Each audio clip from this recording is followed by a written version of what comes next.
رات کا وقت تھا، چاند بادلوں کے پیچھے چھپا ہوا تھا اور ہوائیں درختوں کو ہلانے میں مصروف تھیں۔ ایک نوجوان صحافی رافع اپنی کار میں ایک چھوٹے سے گاؤں کھڑگپور کی طرف جا رہا تھا۔ یہ گاؤں اپنی پراسرار کہانیوں اور خوفناک واقعات کے لیے مشہور تھا۔ رافع نے حال ہی میں ایک پرانی کتاب میں گاؤں کے بارے میں پڑھا تھا، جس میں ایک صدی پرانے خزانے کا ذکر تھا جو ایک پراسرار سایہ کی نگرانی میں چھپا ہوا تھا۔ جیسے ہی رافع گاؤں میں پہنچا، اس نے محسوس کیا کہ یہاں کچھ عجیب ہے۔ گاؤں کے لوگ خاموش اور ڈرے ہوئے دکھائی دیتے تھے۔ ان کی نظریں زمین پر جمی ہوئی تھیں، جیسے کسی نامعلوم خوف نے انہیں جکڑ رکھا ہو۔ رافع نے ایک بوڑھے شخص سے بات کرنے کی کوشش کی، لیکن وہ کچھ بولنے کے بجائے تیزی سے چلا گیا۔ رات کے وقت رافع ایک چھوٹے سے ہوٹل میں ٹھہرا۔ جیسے ہی وہ سونے کی کوشش کر رہا تھا، اسے کسی کے چلنے کی آوازیں سنائی دیں۔ آوازیں ہوٹل کے کمرے کے باہر سے آ رہی تھیں۔ جب اس نے دروازہ کھولا تو وہاں کوئی نہ تھا، لیکن فرش پر گیلی مٹی کے نشان تھے جو ایک پراسرار جنگل کی طرف جا رہے تھے۔ اگلی صبح رافع نے گاؤں کے بزرگوں سے بات کرنے کی کوشش کی۔ ایک معمر خاتون جو خود کو دادی اماں کہتی تھیں نے اسے خبردار کیا، یہاں جو خزانے کی تلاش میں گیا وہ کبھی واپس نہیں آیا۔ سایہ سب کو ختم کر دیتا ہے۔ لیکن رافع کا تجسس بڑھتا گیا۔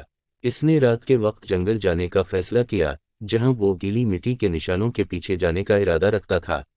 جنگل میں داخل ہوتے ہی رافع نے محسوس کیا کہ درختوں کے سائے عجیب انداز میں حرکت کر رہے ہیں۔ اچانک ایک سیاہ سایہ اس کے سامنے آیا۔ وہ سایہ انسانی شکل کا تھا، لیکن اس کی آنکھیں سرخ تھیں اور اس کے جسم سے کوئی روشنی گزر نہیں رہی تھی۔ کون ہو تم؟ رافع نے کانپتی ہوئی آواز میں پوچھا۔ سایہ خاموش رہا، لیکن اس کے ارد گرد کا ماحول مزید سرد ہو گیا۔ رافع نے اپنی جیب سے ٹارچا نکال کر سایہ پر روشنی ڈالی، لیکن سایہ غائب ہو گیا۔ رافع کو ایک پرانی عمارت کے آثار نظر آئے۔ وہ عمارت آدھی زمین میں دھنسی ہوئی تھی اور اس پر پرانے نقوش بنے ہوئے تھے۔ اندر داخل ہوتے ہی اسے ایک لوہے کا صندوق ملا۔ جیسے ہی اس نے صندوق کھولا، وہ حیران رہ گیا۔ اندر سونے کے سکے اور قدیم جواہرات تھے، لیکن جیسے ہی اس نے ایک سکہ اٹھایا، سایہ دوبارہ نمودار ہوا۔ یہ خزانہ میرا ہے، سایہ کی گونجتی ہوئی آواز نے ماحول کو خوفزدہ کر دیا۔ رافع نے ہمت کر کے پوچھا، تم کون ہو اور یہ خزانہ یہاں کیوں ہے؟ سایہ نے جواب دیا، میں اس گاؤں کا آخری محافظ ہوں۔ یہ خزانہ ان لوگوں کی امانت ہے جو یہاں رہتے تھے، لیکن ان کی بے وفائی نے مجھے ایک لعنت میں بدل دیا۔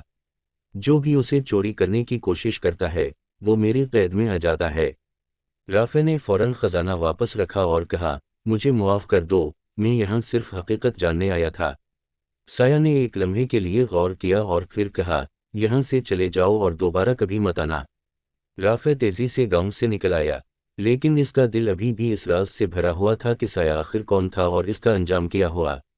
جب رافع شہر واپس پہنچا اور اپنی کہانی لکھنے بیٹھا، تو اسے محسوس ہوا کہ اس کے ہاتھوں پر گیلی مٹی کے نشان ہیں۔ وہ سمجھ گیا کہ گاؤں کا راز شاید ہمیشہ اس کے ساتھ رہے گا۔ یہ کہانی سننے کے بعد لوگ حیرت اور خوف میں مبتلا ہو جاتے ہیں اور سوچنے پر مجبور ہو جاتے ہیں کہ کیا واقعی کچھ راز کبھی حل نہیں ہوتے۔ اگر آپ کو ہماری ویڈیو پسند آئی تو لائک کریں اور مزید دلچسپ ویڈیوز کے لیے ہمارا چینل سبسکرائب کریں۔